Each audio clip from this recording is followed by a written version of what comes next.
Қыздар, етегін крой жасағанда бізге сіздерге мынандай етек беріледі. Мына жақта бізде сгиб. Ол сіздерде лекалада болады. Так. Мына жағы сгиб, мына жағына қосымша берілген көрдіңіздер ғой. Мына жер бізде сборка.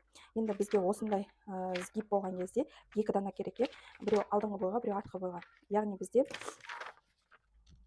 қараңыздар, мен қазір ұзындықты мен айтқандай сіздерге өз қалауларыңызға қарай жасап аласыздар. Біреуге қысқа ұнайды, біреуге ұзын ұнайды, біреуге французский длина ұнайды деген сияқты. Қараңыздар мінекей. Осы ұзындықты, осы кеңдікті қалдырсаңыздар да болады. Не болмаса мен сияқты мына жерде қараңыздар, мына жерде менде орын қалған, лекаланың шетінде бос орын бар. Мен просто матаны қимас үшін мына жерде тек қана кромкасын алып тастадым да, қалған нені сарафан кең болсын деп қалдыра салдым. Мына жақта қараңыздар, бізде сгиб, бүктелген жағы. И осындайдан екі дана бізде. Енді бұл етекке келетін немізде. Мысалы, мен қазір бұл жерде мына жерге дейін сборка жасаймын. Содан кейін мына жаққа қалтаны белгілейтін боламын. Қалтаны енді өздеріңіздің қалауларыңызға қарай қойсаңыздар болады. Мына аралыққа қоясыз ба, төменге қоясыз ба, жоғары қоясыз ба, оны примерка жасап көрсеңіздер болады. Енді қалтада, лекалада сіздерде примерно үлгісі берілген. Бұл жерде қараңыздар, мынау қайыруға берілген қосымша, мынау қайырмасының келетін жері. Қараңыздар, біз мына жерде бізде екі дана. Мынаны былайынан бүктеп, содан кейін тағы бір бүктеп, мына жерде 0,5 пен тігіс түсіреміз. Сол кезде бізде қалтамызда әдемі осындай клапан сияқты болып шығады. Қыздар, и артынан ешқандай тігіс, обработочный тігіс жоқ, идеальный закрытый шовпен шығады. И осы қалтаны әкелеміз де, мына жерге орнатамыз. Ең әуелі мына тігіс и астыңғы тігісті тігеміз, мына жағын шовқа келтіріп жіберсек болады. То есть қайырып тіккен кезде ол да бірге қайырылып тігіп кетеді. Не болмаса отдельно тігем десеңіздер, отдельно былайырақ қойып, мына жағында қайырып тігіп, и мына жағында қайырып тіксеңіздер болады. Бұл бізде сарафан тігуіміздің екінші этабы. Кеудесі толықтай дайын тұр. Енді мына жерде сборка жасайтын жерімізді белгілеп алып, екеуінен де, осы екі аралықты екі жағынан да белгілеп алып, мына жаққа сборка жасайсыздар. Қыздар, сборканы әшейін жиырып жасасаңыздар да болады, немесе гармошка қылып жинасаңыздар да болады. Примерно мынандай қылып, сіздерге қалай ұнайды. Егер гармошка қылып жинаймын десеңіздер, осылай жинасаңыздар да болады. Не болмаса жіппен бірінші тігіп алып, үлкен тігіспен сборка жасасаңыздар да болады. Ондай болса, ең бірінші қалта детальдарымызды тігуге кірісейік. Мына жерде қалтаның лекаласы неге кішкентай деген сұрақ болмасын. Қыздар, қалтаны кез келген размерге өздеріңіз өзгерте бересіздер. Қаласаңыздар қалта саласыздар, қаламасаңыздар қалтасыз да тігуге болады. Қалта деталіне кірісейік тігуге. Қараңыздар, бізде мына жерде намеченный сызық бар. Сол сызығымыздан осылай бүктейміз. Өтіктеп алсаңыздар да болады. И былай бүктейміз. Міндетті түрде инелеп алыңыздар. Инелеп, не болмаса көктеп, бірақ өтіктеп алсаңыздар да болады. Енді 0,5 пен тігіп шығасыздар.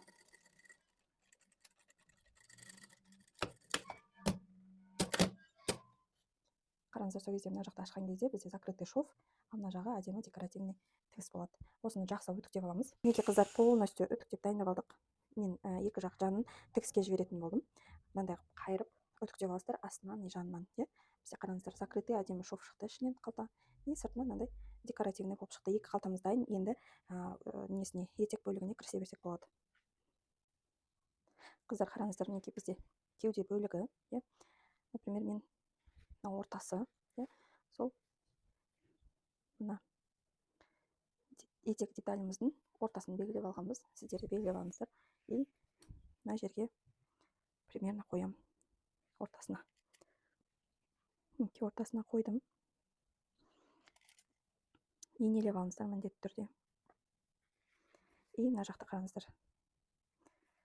Так, бізге сборкаға өте көп кететін сияқты. Мына жерде пайнан шовты ішіне қайырып нететін жері болу керек. И примерно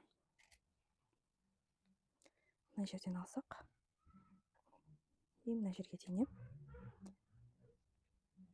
Былай істесек, қалған жерін бізге сборка қылып жинау керек. Мен матаны тым көп алып қойған сияқтымын. все равно кішкенесін алып тастау керек сияқты. Қазір сборка жасап көремін. Если сборкам осы длинаны позволять ететін болса, онда қалдырам. Егер сборкам ол длинаны көптік етсе, онда жанынан алып тастайтын боламын.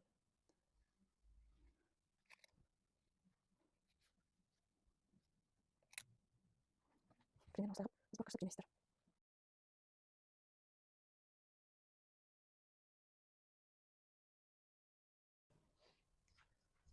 Қыздар, етегін ең бірінші мен алдыңғы бойдан бастадым. Мен алдыңғы бойға мінекей лекалада мына жағын осыншалықты қалдырдым. Где-то қазір айтайын сіздерге, қалтаңыздың үлкендігіне қарай қалдырсаңыз болады. Мына жерде менде 15 сантиметр қалдырдым. Мына жағын выточкасынан бастадым, алдыңғы бойдың выточкасынан. И осындай гармошка жасап, осындай сборка жасап иінелеп қойдым. Әлі тіккен жоқпын. Не себеп тіккен жоқпын? Өйткені астарын бірге тігемін. Мына жерде біз мына аралықты өлшеп аламыз.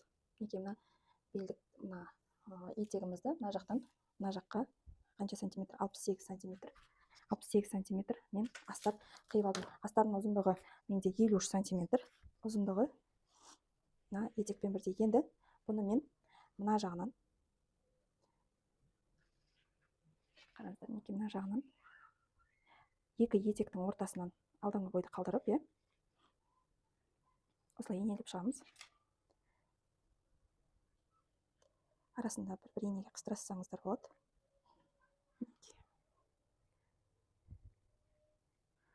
И мына жағын.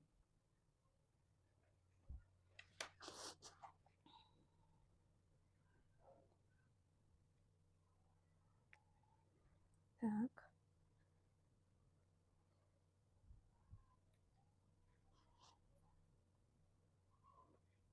Мінекей. Екі етектің арасында бізде алдыңғы бой қалды.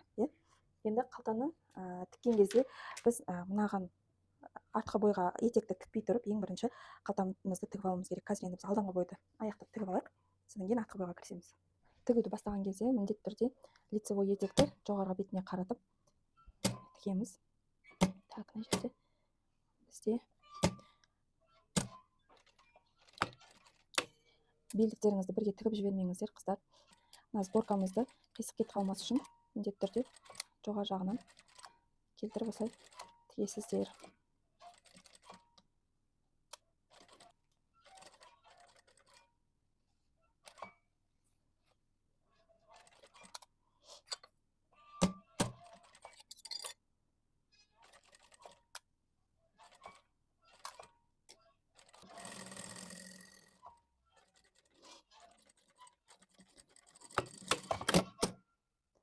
Мінекей до конца тігілді. Мына жағы бізде мінекей осылай тігілу керек. Қазір енді мына жақта мына айналдыра аверлоктап шығуымыз керек. Не болмаса былайынан қайырып тіксеңіздер де болады. Екі бүктеп қайырып тіксеңіздер де болады. Былайынан. Мына жерде аверлоктап алып, мынаны бір-біріне тігіп жіберсеңіздер де болады. Былайынан. Тігіс салып.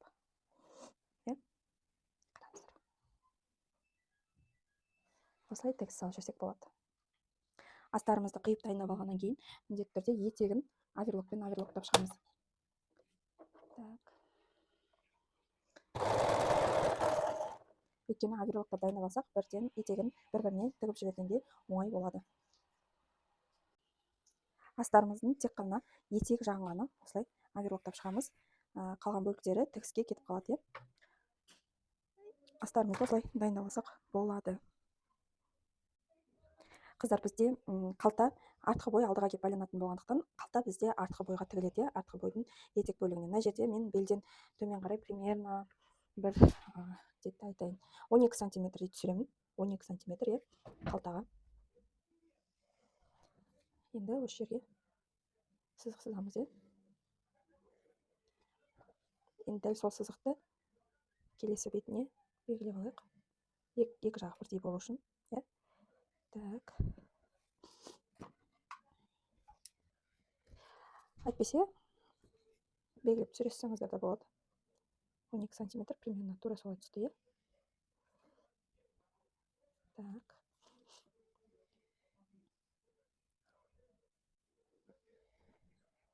Енді келесі кезекте біз қалталарымызды аламыз. Жаңа бүктеп тігіп алған, үтіктеп алған болатынбыз, қараңыздар мына жерлеріне. Осыны мына жиегіне келтіріп, осы жиегіне келтіріп, осылай иінелеп аласыздар. Екі қалтамызды бірдей иінелеп алайық. Так.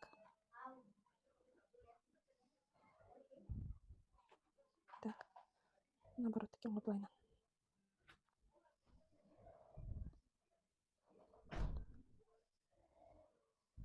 Жиірек иінелеп алсаңыздар да болады. Чтобы қалта орнынан қозғалмас үшін. Дәл солай екінші қалтаны да иінелеп аламыз. Енді тігісімізді дәл шетімен 0,1-мен 1 тігіп шығамыз. Содан кейін ішкі тігіс 0,5-пен 1 тігіс жүріп шығамыз. Неге қалтамыздың дәл мына жермен 0,1-мен тігіп шығамыз. Міндетті түрде бекітпей береміз. Өйткені қалтаның кіре берісі, міндетті түрде 0,1-мен айналдыра тігіп шығамыз.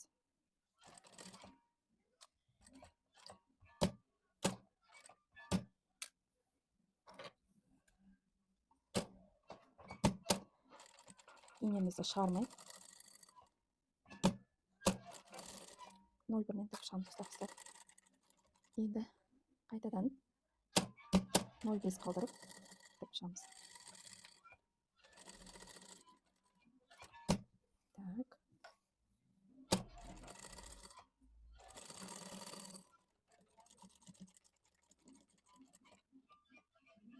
Қалтаның кіре берісіне міндетті түрде бекітпей береміз.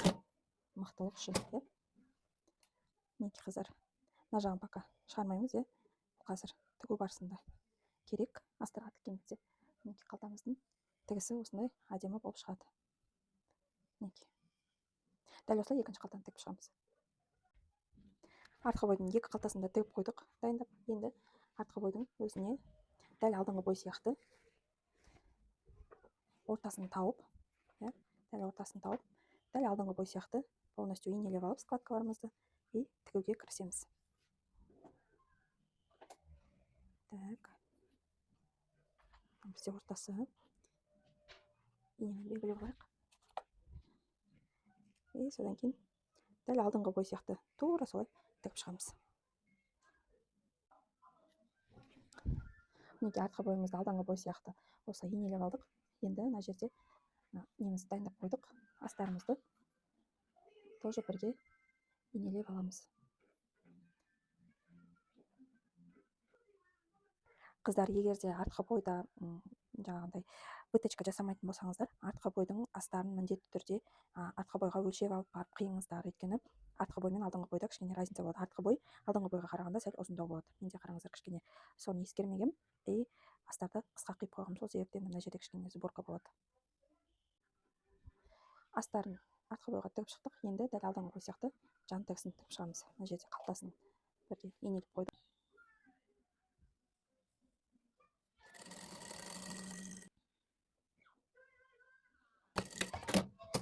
Дәл осылай келесі бетінде тігіп шығамыз. Сарафанымыздың толықтай алдыңғы артқы бойын тігіп, етегін тігіп болдық.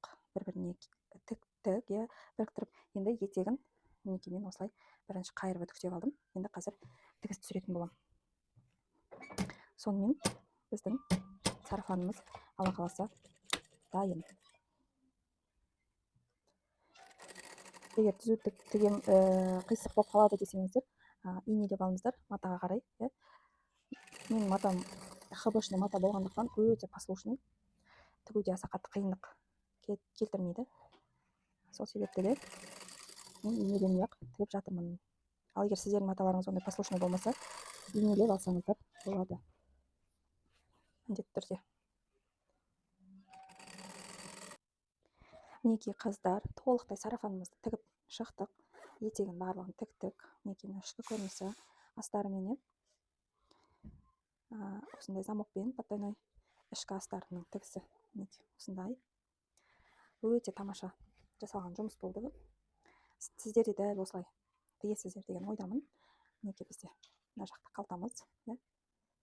қалтамыз и қазір манекенге кигізіп көрсететін боламын.